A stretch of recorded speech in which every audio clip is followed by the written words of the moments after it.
Hello everyone, this is Stone for Life. I'm back with part 2 of the light of the body is the eye. Now last time I shared that I believe that there's a reason why that was rendered in verse 22 and 23 of chapter 6.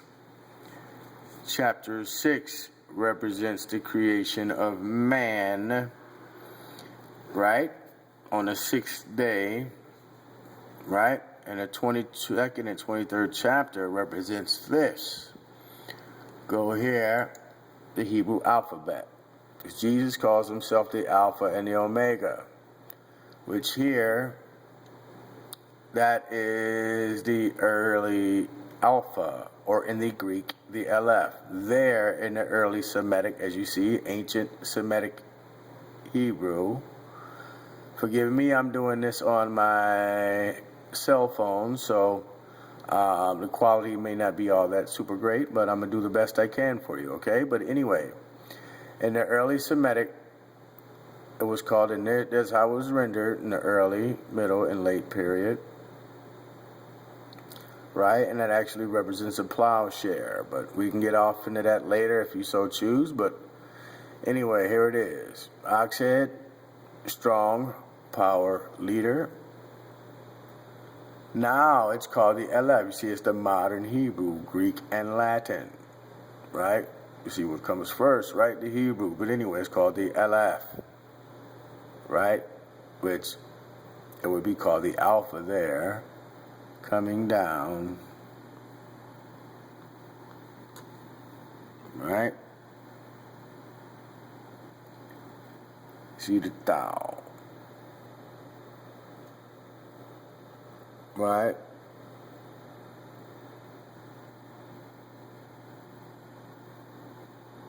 Right? Says the Aleph and the Tav. Right? But what is this? There's a 23rd character called Ga. Right? Twisted dark rope. Right? The Ga. But it's funny, you go further up in the earlier periods, you see that there's actually another character called Ga, and it's a totally representation. That's a dark twisted rope, and this Ga is an eye. Watch, no shade. What? The I-N. Go back to Matthew, and it tells you the meaning for the word I, number 3788, in the Greek portion of Strong's Concordance, right? You have ophthalmos. We went through that in the former video. That represents the thalamus. Eye of Horus, which represents actually the inner portion of your brain. The eye, metaphysical, the eyes of the mind, the faculty of knowing. Go back to the Hebrew alphabet. What? Ga. I. Watch. No shade.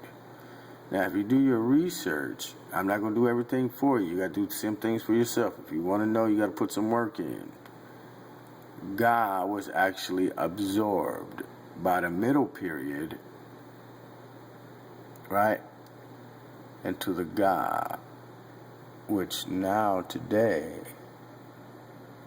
is called the AN, and I think that has everything to do with the Aryan. I'm going to do a little bit more research on that, but anyway,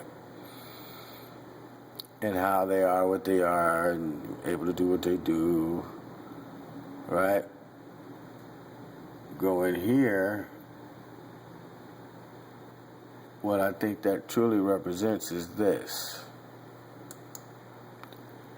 The DNA double helix, which actually is a twin sun, halo, helix,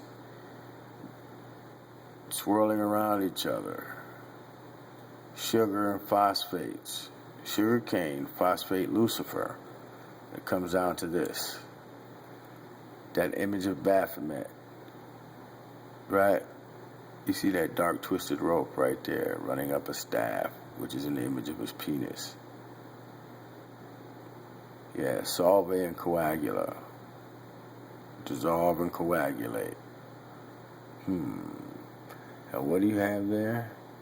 That's George Washington. Marble statue of George Washington sculpted by Horatio Renault.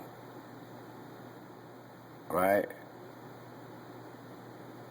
Statesman Henry Wise says that the man does not live and never did live. That's all Washington without his shirt. So why portray him like that? Trying to form him into a perfectly chiseled Greek god in the form of the Baphomet. They call it the apotheosis of George Washington, or the godhood.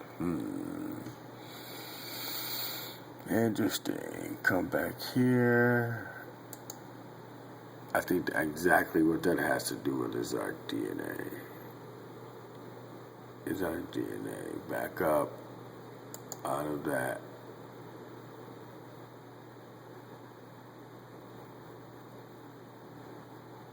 Has absolutely everything to do with our DNA. I'll get into it later on, what I think it means. Our DNA. Jacob's ladder. This is a lot bigger than you think it is.